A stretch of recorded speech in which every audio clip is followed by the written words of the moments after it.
เส้นโอ้น้องมิมขายเครื่องบ่แม่นบ่โนพ่อแม่กันนั่นแหละเจ้าหั่นแหละไปกับค่ายนะ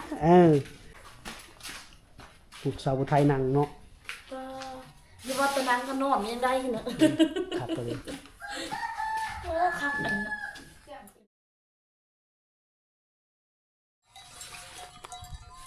สบายดีพ่อพี่น้องสบาย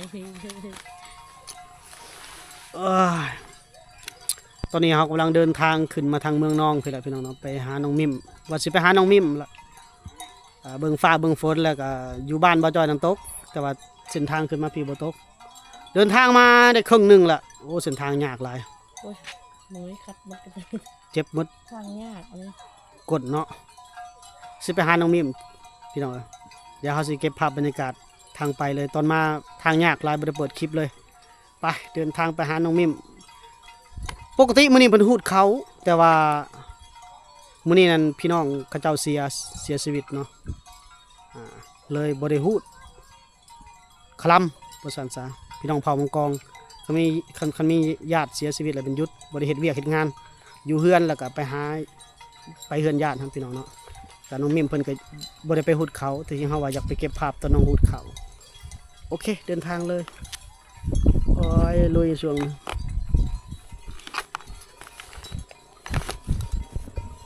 เส้นทางกันไปสาวไทยจับเบอร์นี้จะจับทางนี้เลยเด็กเดียวใช่ไหมทางที่ยากเนาะ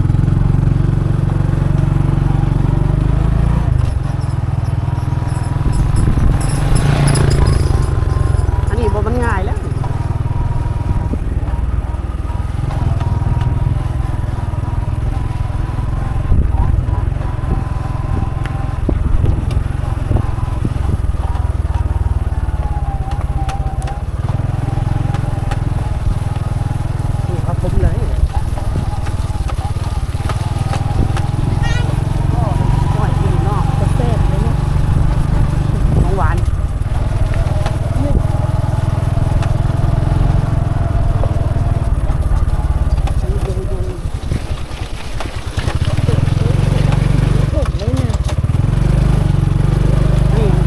คือว่า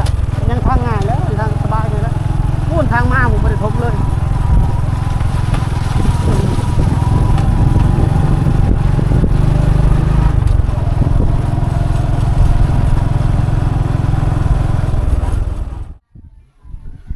มาฮอดบ้านน้องมิมแล้วพี่น้องคือว่ามืดแท้คึมๆเนาะ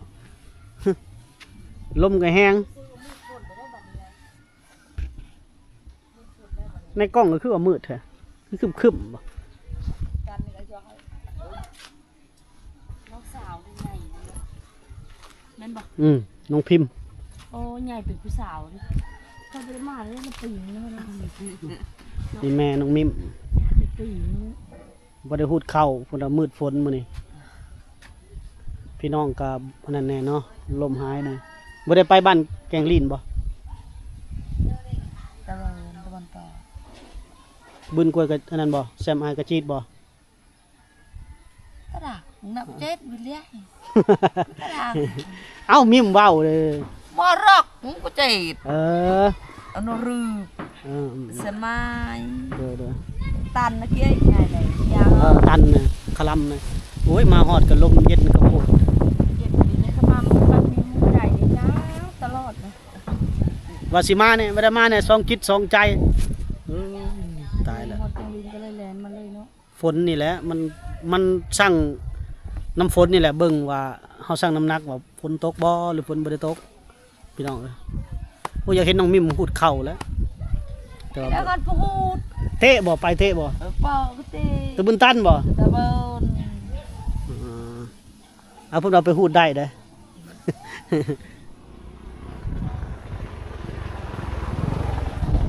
อยู่กับน้องมิมแล้วน้องมิมสบายดี FC นะสบายดีอยู่เฮือนน้องมื้อนี้เนาะโดยบ่ได้ไปฮูดเข้าปกติแล้วเมื่อวานนี่ฮูดบ่เมื่อวานนี่แดดหรือฝนเมื่อวานนี่อยู่คือแดดเนาะแดดเอา บัดอายมามื้อนี้บ่คือครึมๆคือฝนสิตกนี่เนาะ แม่น อากาศมื้อนี้ก็เปลี่ยนไปลมอีกมื้อนี้ครับมืดฝนแน่ลมๆแน่อากาศบ่ได้คือเมื่อนก่อนว่าซั่นซะหมู่บ้านนี่ทั้งบ้านอ้ายก็ฝนตกมื้อเช้านี่ก็ตกอากาศฝนตกดีขนาดทางบ้านอ้าย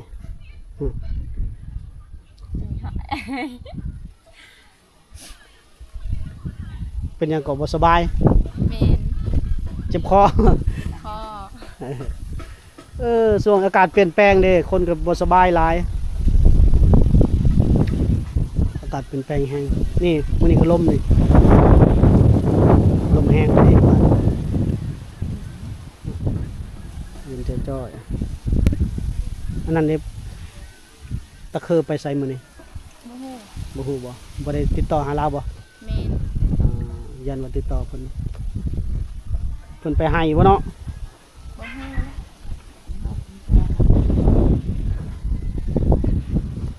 ทั้งเพิ่นน้องพิมพ์ในน้องสาวเพิ่นได้ทั้งหมดน้องพิมพ์ก็ใหญ่แล้วเป็นสาวแล้วน้องพิมพ์ก็ปีหน้ายังใหญ่แล้วปีหน้า ชัวไว้ไหนน้องเฮา หม่านแม่ว่าเฒ่าแล้วเนาะแม่ว่าเฒ่าแล้วนั่นแหละชนบทสำนี้เพิ่นว่าอายุหลายแล้วสำน้องมิมนี่ก็เนาะ10เท่าไรแล้วน้องมิมเดี๋ยวนี้ บ่จัก บ่จักฮอดอายุแล้วบัดนี้เนาะลืมเลยเด้สิเข้า17 18ปีแล้วมั้ง บ่ฮอด17 17เนาะ บ่ บ่ฮอดบ่อยู่16 17ปีนี่ล่ะประมาณนั้นโอ้ลมคักอะเลยลมเย็นดีลมเย็นดี อันนี้มาเป็นที่เราจะลง บ่แหล้วบ้านน้องมันเขตผู้ดอยอยู่แล้วบ้านน้องนิ่มนะ บ่เคยเห็นเนาะมาของพี่เนาะ เขตผู้ดอยบ่อนสูงแหละลมแห้งยามฝนก็ฝนตกดียามแดดก็แดดร้อน อยากเนาะบ้าน 2-3 มื้อหลังเฮ็ดบดออกบ่ได้ไปหาบ่น้องนิ่ม ไปหาแต่ว่าบ่ได้คนอื่นเอาไปเบิด โอ้ย มาบ่ทัน มันไปสวยบ่ไป แม่น ต้องลุกตะเดึกอยู่เนาะโอ้คืออยากกันนะติดต่อมาอยู่แบบให้น้องมิมพาไปหาเฮ็ดบดบ่วะเขาได้เป็นกระสอบเลยเนาะ คนอื่นหันบางคนก็ได้บางคนก็บ่ได้ โอ้แต่ว่ามีได้เฮ็ดบ้านเพิ่นได้เฮ็ดบดหลายอยู่ภูได้อยู่ให้น้องเพิ่นคือสิมีคอนหลายเด้นี่เนาะ แม่น แถวให้เพิ่นเฮ็ดให้บอนเก่าหั่นบ่ปินหรือว่ายับลงไปบอนใหม่ บ่มันเก่าหั่นแหละ โอ้เฮ็ดได้จังเข้างามสิเฮ็ดบอนเก่า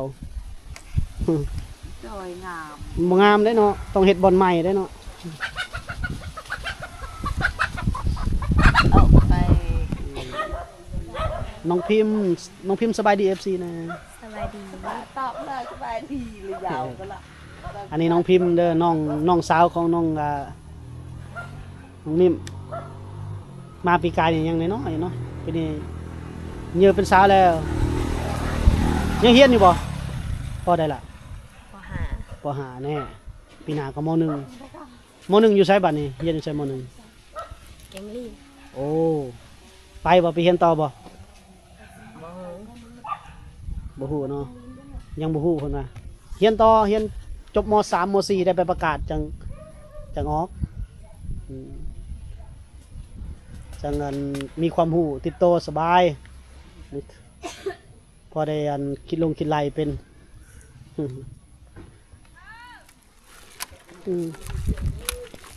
ดีแต่เจ้าพกยามาเนาะยาดีไอบ่ได้ถือมาไทยลินอน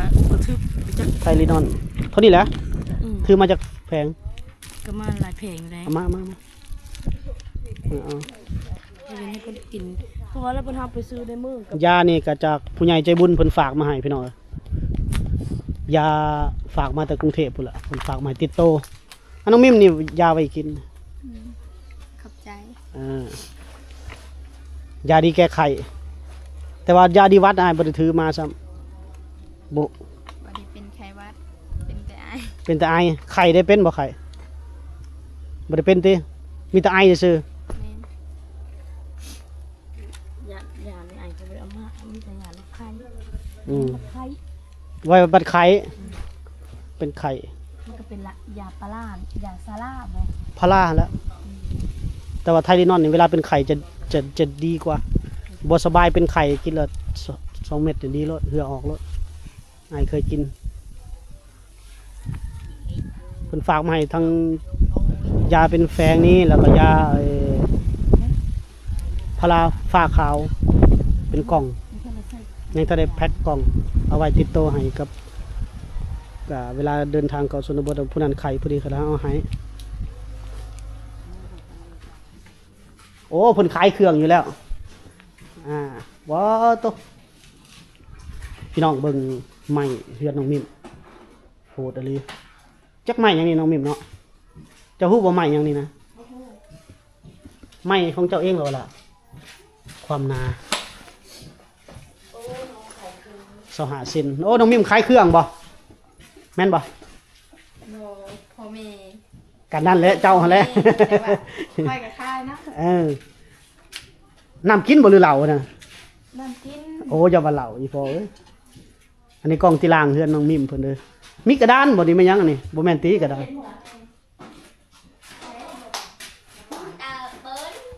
ว้าวเครื่องเสียงน้องมิมห้องคาราโอเกะบ่นี่เบิ่งเครื่องเสียงเพิ่นนี่ตู้บ่แม่นตู้อ้ายเจ้าซื้อน่ะบ่นี่แม่นบ่ตู้ไผ ตู้พ่อคอย โอ้โหดหรือพอเราก็มักม่วนอยู่เด้อพี่น้องเอ้ย โอ้น้ำมันดีเลย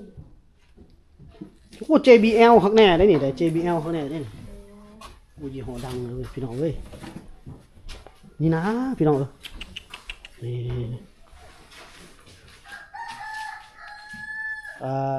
โต๊ะ เอาเดี๋ยวขาอันนี้ก็ถามเอื้อยมันนี่ โต๊ะเพิ่นนั่งนี่พี่น้องโหดอะเลย ยังเคย มูลค่ามันจักล้านนี่จักหมื่นนี่ อ่อนเลยเนาะเจ็บ ลูกสาวผู้ไทยนั่งเนาะ ก็ยี่ว่าตอนนั้นก็นอนยังได้เนาะ ครับไปเลย โอ้คักอันเนาะเวลาเราในใจ เทพื้นก็คักนี่งามเลยนี่บอลเพิ่นขายเครื่อง คือน้ำอารมณ์นะ จังได๋ก็บ่อยากหยังเลย ไม่ได้อยากเอาเนี่ยเยอะโลกหลายเรื่องแต่ยังไม่อยากเลยน้องต้มเอาจ่ายน้องน้ำนี่จักพัน 10,000น้องว่าทำอยู่ในเมืองเลยในเมืองให้ตึก 10,000สปอนเซอร์ อาม่าตะบันเลอมีเสียทำไม เสียบอยู่เทิงบ่ ไปนอนอยู่ในนั้น แม่ แม่ก็พอ แม่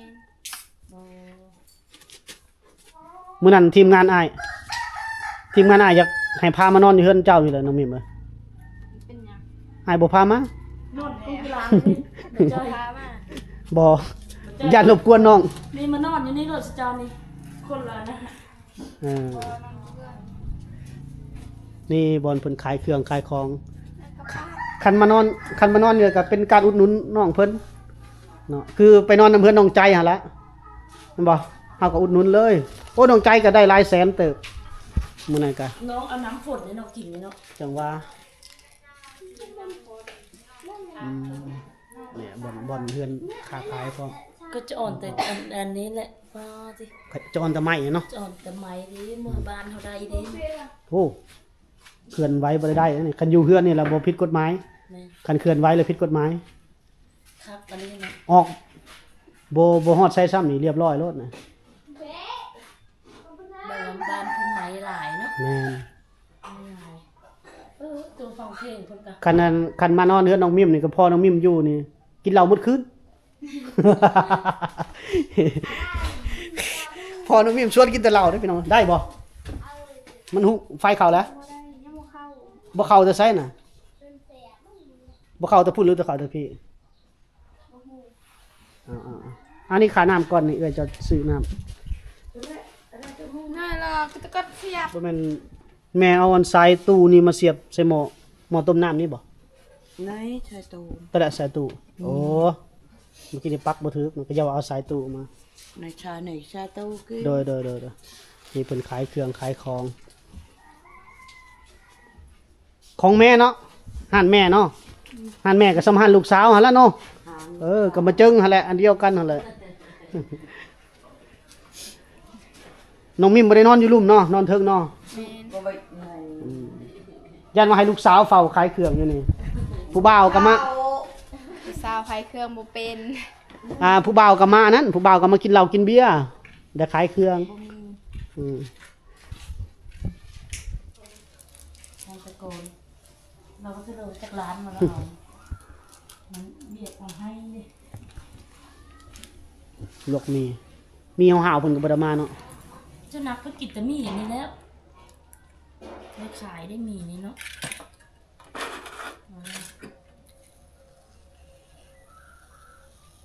มาแล้วพากันลวกมีกินบาดนะลวก พอ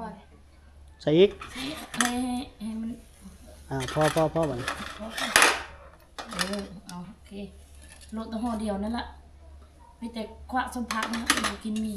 พอมันได้กินเส้นลายแล้วน้องจะกินกับอันนั้นบอกพ่อมีแต่คว้ากันนะพกบอก มันก็ปกดอก ให้ป้าจ้อยเพิ่นมักเส้นโอเค โอ้ยบัดสิบ่อยากกินเนาะเว้าไปโอ้เฮาก็ซื้อนี่มา เพ เนาะ ราะว่าเขามีเนี่ยกินแล้วเขาซื้อส้มพักกับแต่นั้น จ้าโดยมันต้องมาเยี่ยมแล้วก็มาแวะโอ้ยเวลาก็จันจ่อไว้ได้เวลาได้กันเฮาอันนั้น เขาออกมากอะแต่นั้นนี่เนาะว่าแล้วมันไก่กันเนาะ จับโมง ไปเอามานะ10 โมงไปปลาย เฮาแล่นรถก็2ชั่วโมงกว่า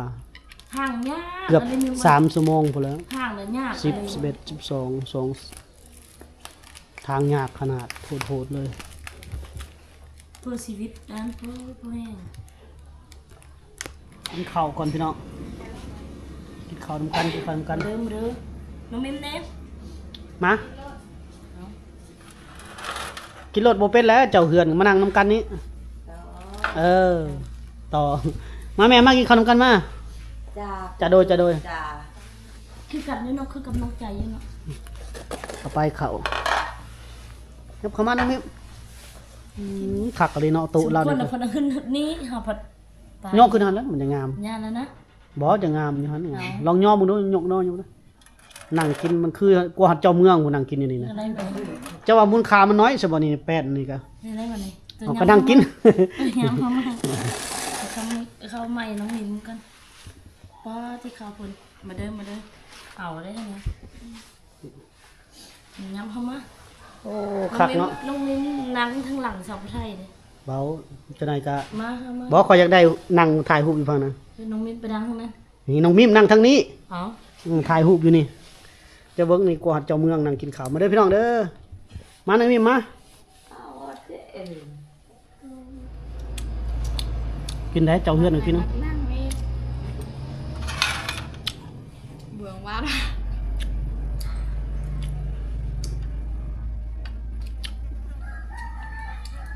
ส้มพักอันนั้น สมพักมันยิบมาโลดสมพักบ่ได้ใส่เป็นนัวบ่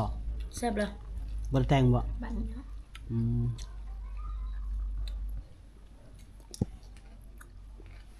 แม่บ่เข้ามากินน้ำเนาะแม่เนาะ พอน้องมิมไปซื้อปลาอยู่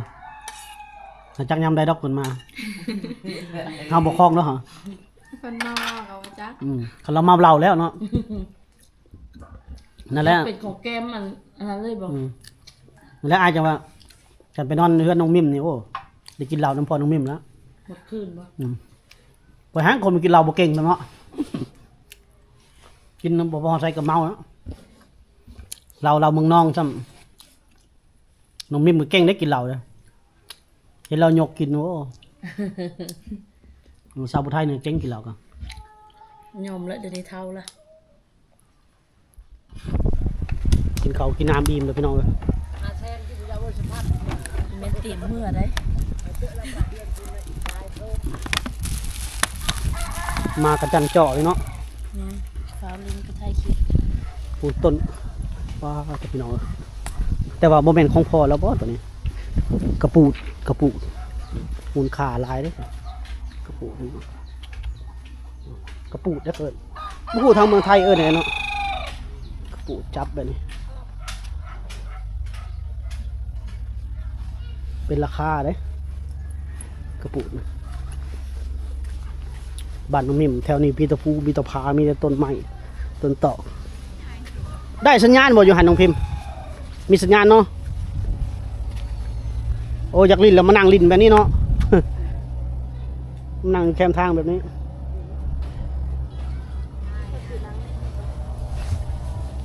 มียุคิดนึงมันกับ อยู่โต๊ะนี่ก็อยู่บนใดมีสัญญาณอยู่หันบ่บ่มี มีแต่โย อยู่นอกพุ่นเนาะ เป็นทาง โต๊ะนั่งมันนี่ก็คักเนาะน้องมิมเนาะ แต่ผู้แห้งพริก เฮ็ดศาลามุงศาลาอยู่นี่มุงหญ้าข้างในงามขนาดอยู่นี่แฮงกระเต็กผู้บ่าวมาหลาย แฮงผู้บ่าวมาซื้อเครื่องมากินเบียร์ซอย จะลาไม่เบิน ว้าว ช่างไว้พี่ ไม่กระปูดเอาล่วงนะของพ่อน้องมิมบ่ คือของเราหรือของคนอื่น ของให้ เจ๊บ่นะ ไอ้เจ้มันจะหยอดใจ ขายแบบใดขายเป็นกะโหลบ่ขายเป็น ตอนน้อยจังน่ะใจกี้ โอ้อันบ่จอยทำมันนะพี่น้องทำไม่กระปูดนะไม่กระปูดนะพี่น้อง แกเขาจะไปแกะนั่นเนาะ คนเวียดเขาซื้อไปแกะสลักไปแกะสลักไม่กระปูดโอ้เป็นราคาเด้กระปูดไม่ดูให้กระเต็กไม่กระปูดไม่ประดูยังเป็นราคาแต่เขาว่าเขาสิมีสูตรกันเบิ่งเขาว่ามันขึ้นเนื้อขึ้นยังบุบูจักหลายไม่ร้ายบ้านน้องมิมนะไม่เฮ็ดเฮือนเฮ็ดซานแต่ว่าเฮือนเขาน้องนี่เขาจัดสรรเป็นบ้านจัดสรรให้แต่ก่อนอยู่พูดแล้วอยู่แค่น้ำเซ่พูดแล้วแต่ก่อนหากินอุดมสมบูรณ์ แกกินแถวไรเนาะบ้านเก่า จักบ้านเก่า เฮ้ยไปบ้านเรา มีบ่เฮือนอยู่หั่นยังมีบื้นบ่ดง องดอกทะเล น้ำท่วมหมดแล้ว ทะเลหมดแล้ว เอาเขื่อนเด้เขื่อนเขาเจ้าเฮ็ดเขื่อนแล้วก็อยู่บาดาลพุ่นแหล้วพื้นบาดาลพุ่นแล้วเนาะโดยเห็นบ้านเก่าแต่ก่อนนะคือสิคักเนาะหลายเรื่องราวพี่น้องพอได้มาอยู่พี่ผัดขาดแคลนน้ำกินยากน้ำกินน้ำใส่จังหน่อยน้องมิมเพิ่นสิพาไปหุดเข่าเด้อพี่น้องเด้อหุดเข่ามันไปเบิ่งไห้แล้วเลย แต่ก่อนปีกายนี่มักถั่วหลายปีนี้บ่มีมักถั่วแล้วปีกายนี่ซ้ำสิกินมักถั่วบักสลีนะมีปีนี้แต่ว่าหมดแล้วข้าวโพดนะ